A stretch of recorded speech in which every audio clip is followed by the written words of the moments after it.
2,51,00,000 बच्चा है जो स्कूल से बाहर है और ये आदादोशुमार हुकूमत के अपने हैं। अगर आप तालीम पे टैक्स लगाएंगे, स्टेशनरी पे टैक्स लगाएंगे तो अगले साल आपको ये फिगर उससे भी ज़्यादा मिलेगी।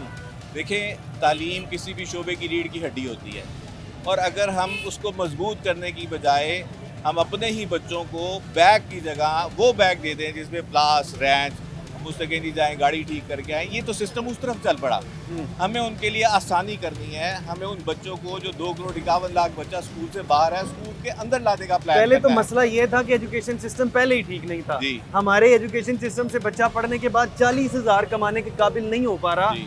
अब कहते हैं कि वो जो आवाम के अंदर जो थोड़ा शऊर आ जाता है ना, जो बच्चे में पढ़ने के बाद, वो शऊर भी ना आए, पैसे भी ना कमा सके, शऊर भी ना आए और सारे के सारे मुल्क के अंदर अनपढ़ लोग घूमना शुरू कर दें। देखिए, हम दुकानदार हैं और आपको मैं एक सच्ची बात बताऊं, जितने दुकानदार यहाँ खड़े हैं, जब टैक्स बढ़ता है ना तो दुकानदार की पड़ी हुई चीज़ महंगी हो जाती है। हमें तो फ़ायदा है उसका, लेकिन हम अपने फ़ायदे के ऊपर अपने मुल्क को, कौम के फ़ायदे को तरजीह देते हैं, उन बच्चों की तालीम को तरजीह देते हैं कि वो पढ़ें।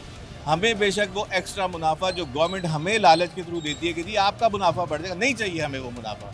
हमें हमारे बच्चों की तालीम चाहिए, हर उस बच्चे की तालीम चाहिए जो पढ़ना चाहता है। हम चाहते हैं कि हमारी मईशत, हमारा कारोबार, हमारे मामलात, उसमें सबसे आगे तालीम हो। जिस कौम, जिस मुल्क में तालीम बेहतर है, उसके मामार आपके आने वाले लोग हैं जिनको हम तालीम से दूर कर रहे हैं। मेरी गवर्नमेंट से गुजारिश है, हुकूमत वक्त से गुजारिश है कि आपके पास इतने टेक्नोक्रेट्स बैठे हैं, आपकी असेंबली में इतनी कमेटियाँ बैठी हैं, आपके पास ज़हीनो फ़तीन लोग मौजूद हैं, तो आप कम से कम स्टेशनरी को, ऐसी आइटम्स को, किताबों को, पेपर को रिलीफ दें, बजाय इसके कि आप उसके ऊपर टैक्स लगाएं।